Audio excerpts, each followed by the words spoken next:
Let's talk to Dr. Alan Mendoza now. He's the Executive Director of the Henry Jackson Society and joins us to talk about, well, I mean, a whole range of topics, but all closely related. Alan, good morning to you. Good morning, Julia. Thank you for joining us. Can we talk first of all about the BBC? We've just been talking earlier about Greg Wallace, this report into his behaviour, but I'm actually rather more concerned about the anti-Semitism that I think is now rife and institutionalised in the BBC, and the fact that no one thought it was really a bit strange that there was the son of a Hamas government official who was fronting a documentary about life for children in Gaza. We're expecting that report from the BBC out today, and the key thing there is finding out, did anyone know or bother to check who this kid's dad was, given that outside organisations, including the campaign against anti-Semitism here in the UK, were able to find out very quickly through a cursory check online that this child was indeed the son of a member of a prescribed terrorist organisation who'd been paid by the BBC, and how senior people were in the BBC organisation, up to the head of BBC News, in terms of who knew. What do you make of this? Well, it seems to me extraordinary that nobody knew. Surely you do background checks, particularly for going into an area where you are fully aware that you might be dealing with terrorist entities, and that at the very least you might be breaking sanctions rules, let alone dealing with prescribed terrorist organisations. And you wouldn't be allowed to film in Gaza without permission from Hamas. Well, exactly. So it seems to me that somebody must have known that there was some connection to the government of Gaza at the time, which was Hamas, of course. So from this perspective, it beggars belief. So we have to wait to see, Julia, don't we, to see what comes out into this report. But I think the BBC have got a legal case to answer when it comes to potential breach of British law in terms of this discussion.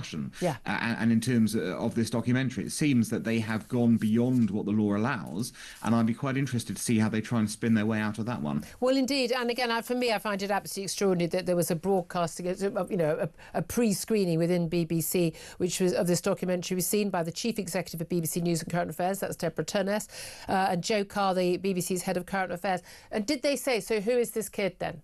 Did anyone up the ranks say, who is this kid? And no, either people knew and they lied about it, or they didn't know and didn't do the cursory checks, or they did know, and yeah, everyone in the BBC knew this kid was the son of a Hamas official and didn't think it was an issue. Any one of those three options is very bad, and heads at whether it's the lowest middle ranking or upper levels, heads need to roll, don't they? People need to be fired for this. Yeah, I think this is unsustainable given given what we know already about this case. As you say, of those three options, none of them are particularly palatable.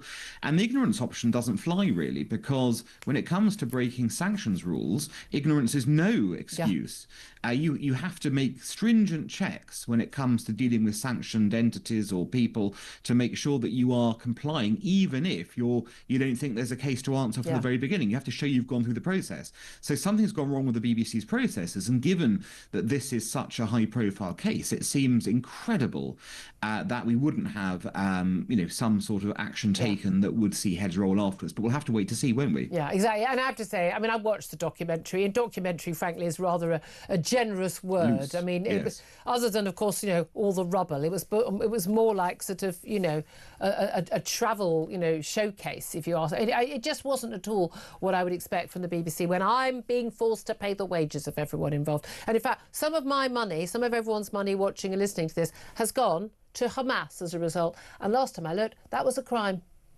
Exactly. And this is the whole point. This is the national broadcaster who's is a taxpayer-funded institution, and therefore it is indeed our money that's ultimately being fungibly put over into other people's pockets. Yeah. And so it is a different setup to other channels in this regard, none of whom would be allowed to do this either, in my view. No, but exactly. The BBC is a special case here. And doesn't it just go down to the point that the BBC has just lost this trust, all the trust it once had? It's been chipped away for years, as we all know, but it's really come to the fore after October the 7th. We've seen the BBC in all its ugliness, and it strikes me that it's very difficult to see a way for the BBC to come back from this. Well, exactly. And we got not only with, and there's a report, obviously, we haven't got that yet, into Bob Villan shouting, death, death, death to the IVF at Glastonbury, and no one thinking it was necessary to pull the plug on that, which was extraordinary. And it's interesting. And I don't think they're right about many things at Ofcom. The Ofcom Chief Executive, Dame Melanie Dawes, said these repeated fiascos has started to erode public trust and confidence in the BBC. She says they need to get a grip quicker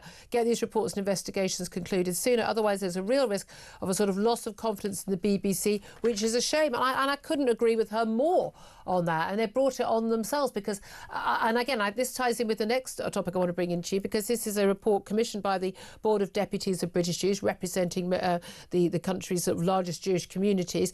And they commissioned a former Labour MP, now a peer, Lord Mann, the government's anti-Semitism advisor, and also the former Defence Secretary and Tory MP, Dame Penny Mordaunt. So two different sides of political divide, neither, by the way, Jewish. An independent report looking at anti-Semitism in Britain, and they found that anti-Semitism has been normalised in middle-class Britain, particularly in the public services, whether it's the NHS, whether it's in education, in culture, in the arts, in academia.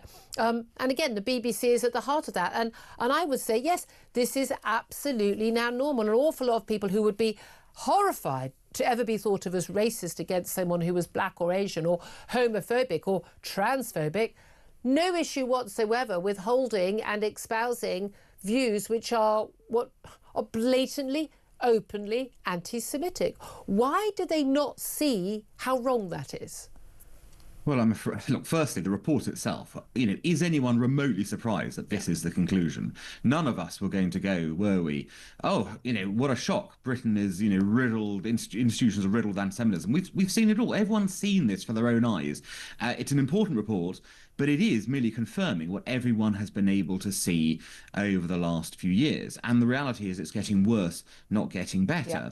And it's been allowed to fester because the political leadership of this country has allowed it to happen in that way. It's allowed those marches on the streets, which did the most, I think, to normalise anti-Semitism in this country, the extraordinary things. I mean, these are things we'd never have seen even a few years ago, Julia, and now it's commonplace.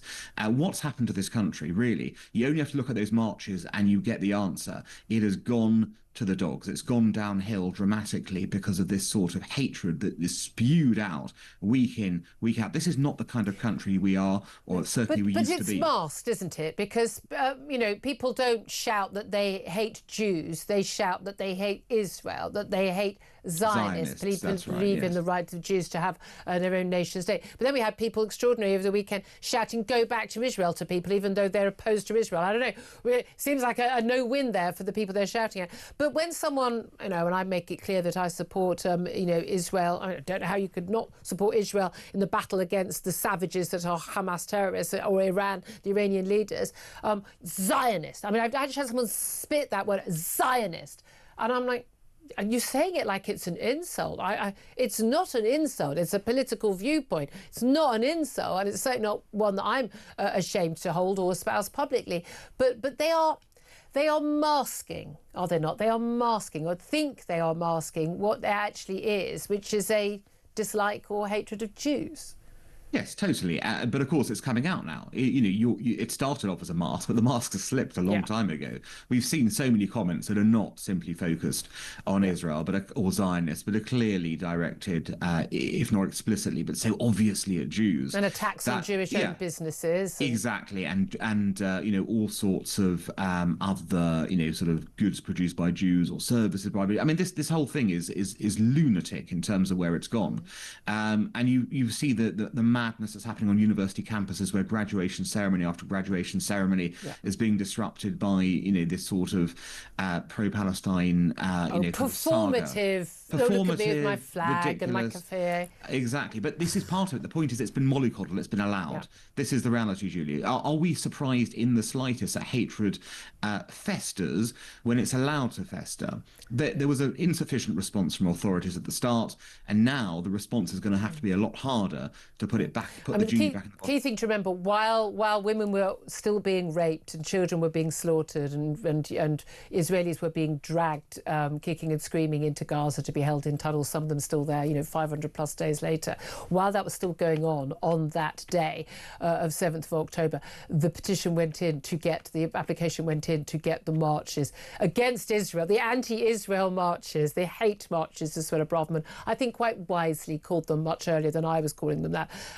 That went in before any action by Israel to retaliate against that horrific massacre of Jews on that day. But can you just explain, just to people, why people often go, well, I'm not Jewish. And a lot of people, if you don't live in, I mean, there's big Jewish communities in North London and in Manchester, but actually in large parts of the country, it's quite normal. A lot of people may not know anybody they know to be Jewish. It's only at 250,000 population in total. Why is it that anti-Semitism and the rise of that should be such an alarm bell to society generally? Well, it's because anti-Semitism is the ultimate conspiracy theory. Basically, throughout history, if you look at this sort of phenomena, you've seen Jews being blamed for everything. Jews have been blamed for capitalism, for communism, for the weather, for the Black Death, for this, for that, the other. Whatever the answer is, it can always be this mystical Jew as the sort of answer in this sort of way. And because it's the ultimate conspiracy theory, because societies that go down that route, they never stop at simply the Jews. You've never seen a society who've gone, oh, let's get rid of the Jews and then we'll stop. That's just the starting point, and history's shown us time and time again. So we should all be taking a stand against this sort of hatred because it's firstly false and a lie, and secondly, it leads to other people being attacked, and we know how that ends for everyone else. Yeah. So better to stop it at the start rather than at the end when everyone's been taken by it. Now, a lot of the criticism of Israel has been over, attacks which involve the deaths of civilians in Gaza. And we know that Hamas are using Palestinian civilians as their human shield. But we also know, if anyone's paying attention, that actually the death rate of civilians compared to combatant Hamas fighters is actually extraordinarily low compared to any other normal warfare, but not that facts matter in this debate. But we have seen lots of reports of Israeli Israeli fighters opening fire on civilians getting food aid and water aid. Now, again, amazingly, no video footage of any of these, even though everyone's got a video phone there. But Israel has blamed a technical error for a missile strike they say did kill 6 children collecting water in Gaza from a water tanker at the Al-Nazariat refugee camp. They have admitted this, but they say it was an accident with a missile launcher. What do you make of that? So, firstly, it's very sad. It's terrible when civilians die full stop. It's even worse when civilians die as a result of an accident. But I think this is an interesting case, isn't it? Because the Israelis have fessed up to it. They've gone, look, we've made a mistake. We got it wrong. And that's, interesting in and of itself, because that's what you would expect a Western liberal democratic army to do. We've done it, Julia. We had many an occasion in Afghanistan and Iraq when we, had to hold up our hands and go, sorry, that was wrong. Or the Americans in the same sort of, we made a mistake in that way. That's what sadly happens in the heat of war. But to go back to the earlier point, the reason, unfortunately, civilians are dying, and you're right, of course, to highlight the lower ratio versus combatants in almost any other military arena we've seen. But the reason is because, sadly, civilians are legal targets when there are military units operating among them. Yeah. And so while one doesn't target the civilians, if there is a military unit, a terrorist unit within that using the civilians, unfortunately, under the laws of war, the Israelis are able to strike them. Yeah. And that is just the legal right to do so. And they invariably give warnings and again, far more than we have ever done. Alan Mendoza, always good to talk to you, Executive Director of the Henry Jackson Society.